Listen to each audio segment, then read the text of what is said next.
بسم الله الرحمن الرحيم.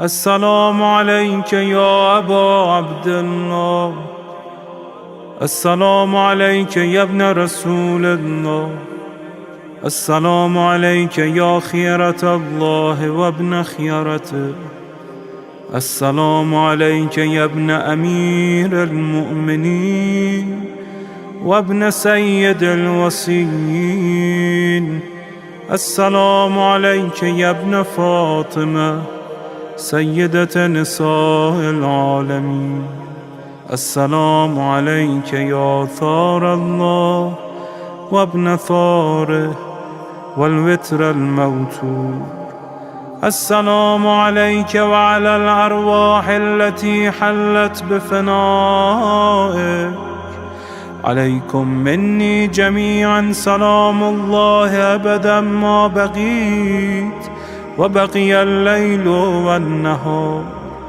يا أبا عبد الله، لقد عظمت الرزية وجلت وعظمت المصيبة بك علينا وعلى جميع أهل الإسلام، وجلت وعظمت مصيبتك في السماوات على جميع أهل السماوات.